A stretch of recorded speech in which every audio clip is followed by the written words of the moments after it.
What's up, YouTube? Casey here. This week we're going to get a hinged rumble lid opening and closing in this opening if it kills me. You know how I know? It's because I filmed the intros after I've already filmed the video. Stay tuned.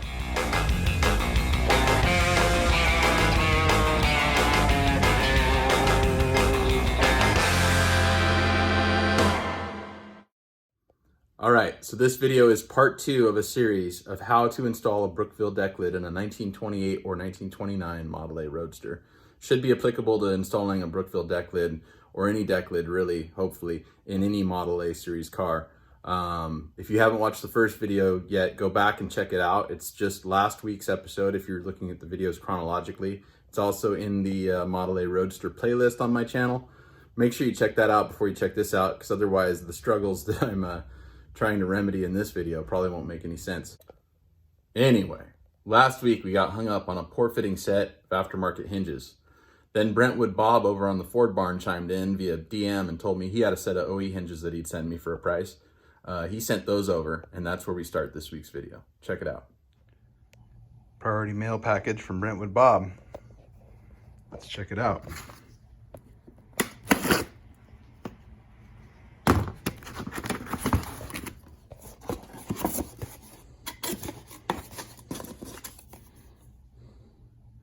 Nice.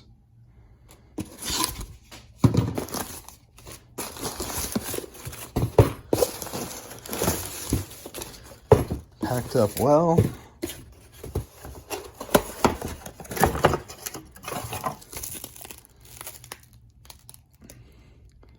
Excellent. We've got an original shim and bolt, as well as the hinge itself.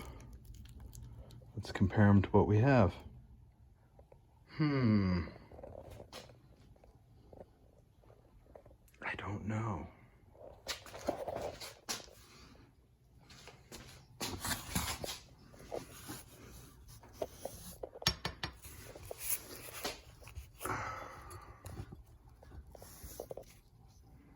I guess maybe when you look at it like that, the original is a hair longer.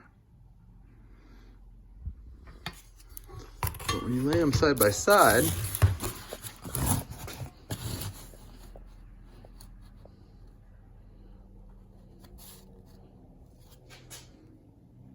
the reproduction actually looks longer.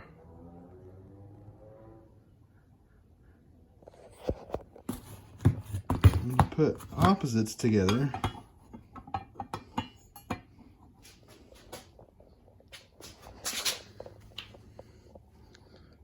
original again looks a hair longer. I guess I've got to try to mount them up and see where it gets me. Alright, so here's our rumble lid. As you can see now, I've got a pretty even gap all the way up the driver's side, pretty even gap all the way up the passenger side. The back is still a little funky. I don't know that the deck lid's perfectly straight, like the lid itself. The gap creeps up to the passenger side from the driver's side, and then I still have a pretty decent little gap in the center.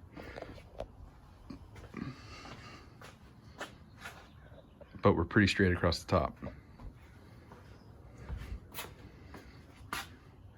And when I try to push the back in, the corner rises up here. So I think this is close enough to locate my hinges. And then I can beat on the body and the lid itself a little bit from here to try to get things closer to perfect. I don't think they're ever gonna be perfect because there are two different panel below deck lids, which I didn't realize. A straight one and a curved one, and I got the straight one and I need the curved one. But I bought it, I painted it, I've installed it. Knowing my luck, the curved one won't fit the quarter panels, so I think I'm gonna run with what I got for now. Let me show you the inside. As you can see, the OE hinges are much closer to the hinge brackets than the aftermarket hinges were. They're still high and they're still forward. Like I said, I think this is really a situation of a bunch of tolerances stacking up in the wrong direction. the OE Ford hinges helped, but they didn't completely solve the problem. But same thing. Well, you can't see it because of the jack stands, but it's up and forward. So my plan, rather than the whole crazy bearing idea, which would be fun, but a lot of extra work, is I'm gonna pull this bracket off of the quarter panel brace, and I'm going to bolt it to the hinge. And then I'm gonna build a bracket that bolts to the quarter panel brace and meets this bracket where they will weld together. All right, so I've got my plates cut and drilled, mounted into the original holes. I've got my bracket just kind of set in place with tension.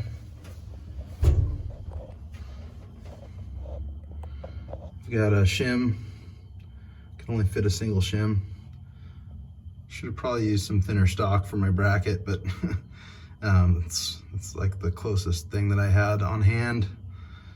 So now the plan is to come in and tack the hinge brackets to my little adapter plates. Just tack them in place for now, and then come in and take the trunk lid back off.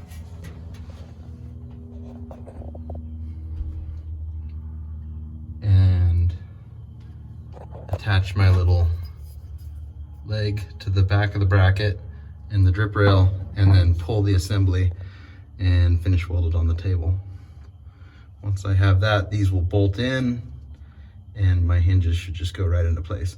I've also, I milled down a washer because the hole in the bracket is large, and then you have these big square shims, and that allows you to move the trunk lid forward and backwards. It gives you some adjustment. So what I did is I milled down a washer to fit inside that hole, so that where I have it positioned right now, it's exactly centered. And then I've jimmied the lid around to where it fits really well, but I'll still have some adjustment once everything's said and done. So let me get these tacked and then pulled apart and welded. All right, so things are tacked in place.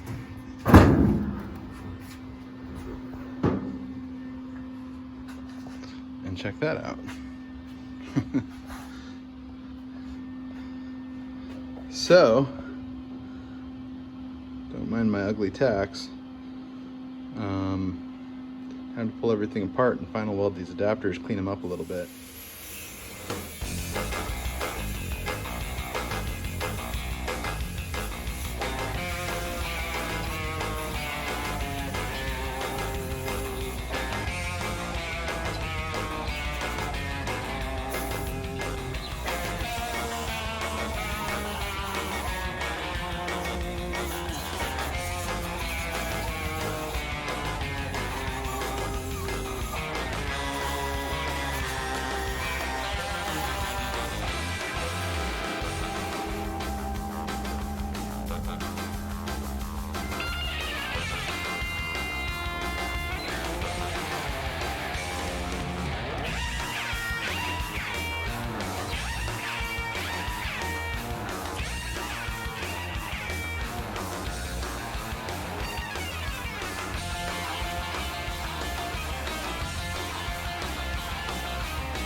Brackets are welded all up, ready to go in. Something else that I noticed with that first opening of the deck lid, these pan head screws that are holding in my panel below deck lid, they sit a little too proud of the surface, and the deck lid is actually hitting and hanging up on those screws when you go to try to open it. There's not a lot of extra room. I'm gonna have to hammer and dolly the sides of the deck lid a little bit just to fine tune it, because it's also hitting my T-strip a little bit. It's just, you know, barely touching it, but it's enough that it's gonna take paint off when you're opening and closing it down the road if I don't address it. So I'm gonna have to do that, but I'm gonna have to come up with a more flush fitting screw for this top panel above deck lid piece of hardware as well. So, all right, so we've got the hinge brackets all mounted up. I don't think they look too drastically different than the originals, especially once they've got a coat of paint on them. They're gonna blend right in. I mentioned before the washers that I ground down to center the bolt so that I still have some adjustment. All right. I also just haven't been able to bring myself to give up on this bearing idea. I don't have room for the actual bearings now, but I've got another idea. I went back to Ace and got an assortment of oilite bronze bushings. I've got a bushing which fits on the bolt. I've got some 16th inch thick shim bushings to space the trunk lid out. And then I've got another collar bushing right there. So the whole hinge will be sandwiched in bronze. And the bolt itself should spin back and forth within the bronze. So the only thing that I still have to figure out is I have to make this thick washer on the end fit the chamfer on that bolt. I'm gonna use the lathe for that.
Normally I would clean the bushing up with a file at the edge, but it's a little too short to get the amount of stick out I need to clean it up with a file, so I'm just gonna dress it on the belt sander. All right, so here's what we're left with. Got a very small 1/16 of an inch thickness shim. You can see the bushing passes through but is flush. And we've got a nice thick collared washer.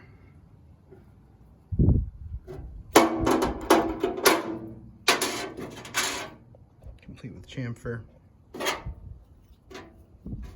So that when you put those together, you get a nice chamfer fit. And it spins really nice on there. So when that's all captured by the hinge, it should open and close like butter. That's the idea anyway. Let's check it out. All right, so this sucker fought me, but check it out.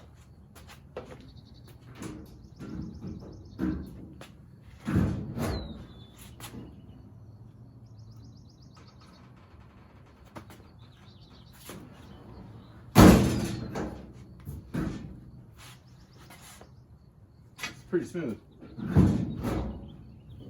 I mean, and silent.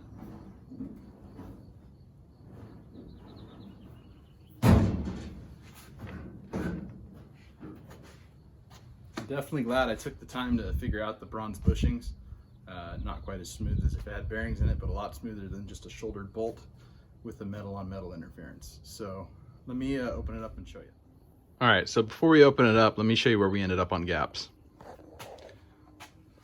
Still a little bit larger than I would like on the panel below deck lid.